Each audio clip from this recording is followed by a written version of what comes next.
Ustadz Abdul Somad kembali menarik perhatian setelah dideportasi dari Hong Kong beberapa waktu lalu. Kami mewawancari Ustadz Abdul Somad soal berbagai hal. Penceramah asal Riau ini mengaku tidak pernah memilih lokasi dan selalu menghormati setiap panggilan dakwah kepadanya. Menurutnya, jadwal ceramahnya telah terisi penuh hingga Maret 2019 mendatang. Diketahui oleh masyarakat luas ini adalah sosok dari Ustadz Abdul Somad. Sudah begitu terkenal, videonya di mana-mana. Kalau boleh tahu, sebenarnya satu hari ini biasanya Ustadz dakwahnya ke berapa tempat Ustadz?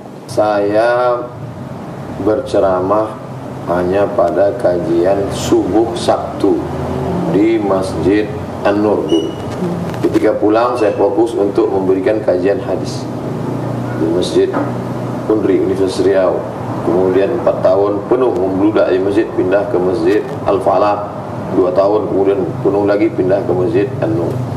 Ini betul, katanya jadwalnya penuh sampai Desember 2018. Bahkan Kemenpora, kemudian ada juga keluarga Jokowi yang ingin mengundang Ustadz, tapi ditolak. Saya kalau ada orang mengundang, maka jadwalnya tidak lompat-lompat. Kita penuhkan. Setelah penuh, kita penuhkan. Tidak kita tanya siapa yang undang, penuh. Sampai hari ini, penuh sampai Maret 2019. Walah. Jadi kalau TV One mau mengundang, kita ketemu April 2019. Baik. Saya sampaikan ini, supaya jangan sampai ada fitnah dusta. Jangan sampai nanti, kenapa kami bulan ini? Kenapa kami bulan ini? Saya katakan, kalau nanti ada siapapun dia, mau masjid, mau surau, mau langgar, mau sholat, saya tidak lihat. Kalau boleh tahu Ustadz, tarifnya berapa sih per dakwah? Mahal nggak Ustadz? Saya sampai hari ini tidak pernah bercerita. Saya sebutkan, Ustadz, honornya berapa? Saya belum pasang bandrol. Masih ada videonya viral. Saya belum pasang bandrol. Maka yang mau undang, undanglah sebelum saya pasang bandrol. Jadi sebelum ada bandrol, buru-buru ya, dipesan ya. Kami mengundang Ustadz Anu. Kenapa Ustadz ini? Karena saya mendengarkan keluhan masyarakat. Ustadz Somad kami undang, Ustadz Kemanu, Ustadz Anu kemarin. Mereka minta ini tiket kelas bisnis harus 3, pesawatnya harus pesawat ini, harus ini. Sebelum datang harus masukkan tabungan pembuka ke yayasan sekian. Maka itu menjadi pelajaran buat saya. Mestinya kita yang datang ke umat ini, kita yang datang seperti Nabi Muhammad SAW. Mereka sudah mau berkumpul, mengumpulkan umat, kita tinggal datang saja. Dosa besar kalau kita tidak mau datang. Ustadz, setiap penceramah atau dai tentu punya gaya masing-masing, gaya dakwah yang berbeda-beda. Kalau Ustadz sendiri, apa yang ingin ditonjolkan dari setiap dakwah? Selalu saya sampaikan, ada juga sentilan-sentilan mengatakan, ceramah Ustadz ini apa sebenarnya? Dari pertanyaan itu saya paham bahwa dia tidak nonton dari awal sampai akhir. Maka selalu yang saya tekankan itu 3. Umat ini diperbaiki dengan pendidikan. Maka kalau ceramah, ceramahlah yang mendidik. Masjid-masjid, pengurus masjid harus masjidnya itu menjadi lembaga pendidikan. Senin malam Selasa fikih, Selasa malam Rabu hadis, Rabu malam Kamis tafsir, Kamis malam Jumat baca Yasin. Terserah mau orang Yasinan, mau ngambung silaturahim. Jumat malam Sabtu kemudian sejarah Islam, perlu pahami bagaimana Nabi Muhammad, Abu Bakar, Umar, Utsman, Ali, Talha, Zubair, Aisyah, sejarah sahabat, bagaimana Bani Umayyah bernama Abbasiyah sampai turunnya Turki Utsmani 1924, umat Islam pecah tercerai berai. Sabtu malam Ahad, malam libur tabligh akbar buat untuk anak-anak muda. Selama perjalanan dakwah yang sudah panjang ini, ada tidak momen yang begitu teringat-ingat di kepala, momen yang tidak terlupakan bagi Ustaz? Momen yang tidak terlupakan adalah ketika kami sampai di perkampungan yang jauh-jauh. Kita tahu Riau ini luar biasa. Untuk sampai ke daerah itu, saya mesti ke Batam dulu naik pesawat. Dari Pekanbaru ke Batam. Dari Batam baru naik speed lagi sekitar 3 jam ke Sungai Guntung. Kami masuk ke sana.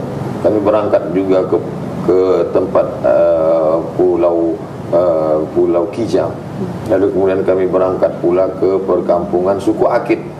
Sampai di tepi kami naik ojek ke dalam suku Akit, melihat masyarakat yang masih banyak animisme, dinamisme. Secara ekonomi miskin, susah, kulit-kulit kayu yang jadi ekonomi umat. Ketika saya tanya, suku Akit, suku Talang, suku Sakai, suku Laut, itu kita masuk ke dalam semua, kita kelilingi semua.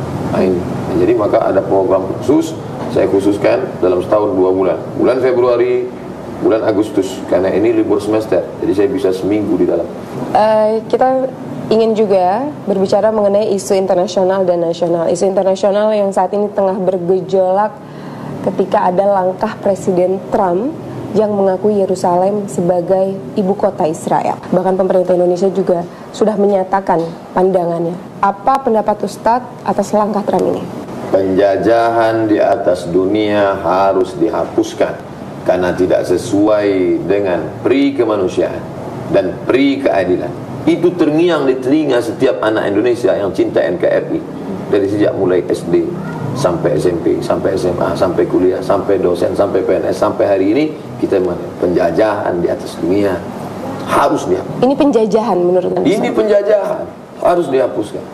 Masyarakat Muslim Palestina harus diberikan haknya sebagai masyarakat yang merdeka. Jangan lupa kita berhutang budi.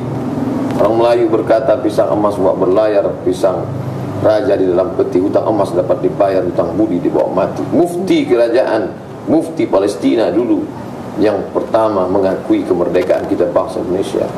Maka kita harus menyokong, mendukung mereka sebagai sebuah negara G2G, government to government. Maka kita mendukung mereka sebagai person seorang Muslim, maka kita mendukung mereka.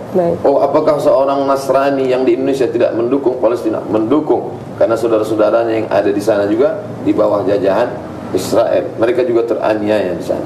Pemerintah Indonesia bersama negara Oki sudah mengadakan pertemuan di Istanbul, Turki. Tapi barangkali Ustadz ada tambahan pandangan bagaimana seharusnya pemerintah kita bersikap atas langkah Trump ini? Terlepas dari kepentingan politik apapun namanya, maka ini adalah keyakinan. Kelak kita akan mati membawa keyakinan itu yang akan kita bawa menghadap Allah SWT. Yauma la yanfa'u malun wala banun. Hari itu tak ada guna anak, tak ada guna harta, illa man atallaha biqalbin salim. Orang yang datang menghadap Allah membawa hati yang bersih, keyakinan yang benar bahwa kita menolong agama Allah bagi yang muslim, bagi yang non muslim dia menolong agamanya, menolong saudaranya, kemanusiaan. Andai kau bukan saudaraku, hai Muslim Palestina, kau mungkin bukan saudaraku sekeyakinan, tapi kau adalah saudaraku sekemanusiaan. Sama-sama manusia yang terjajah. Adakah orang, saya tak katakan Muslim, adakah orang yang berakal tega melihat anak kecil ditarik-tarik oleh penjajah, dipukulkan senjata, kepalanya berdarah? Saya satu asrama, ketika kuliah dulu satu asrama dengan orang Palestina. Apa kata mereka? Mereka tidak bunuh kami, karena kalau kami bunuh mati selesai. Tapi mereka datang pecahkan kaca-kaca tempat air minum kami, air bersih kami. Mereka tembak itu tempat minyak zaitun, makanan kami. Mereka hancurkan, mereka ingin kami mati kelaparan. Ustadz Abdul Somad, sekali lagi terima kasih sudah bersama kami di TV One. Assalamualaikum. Waalaikumsalam warahmatullahi wabarakatuh.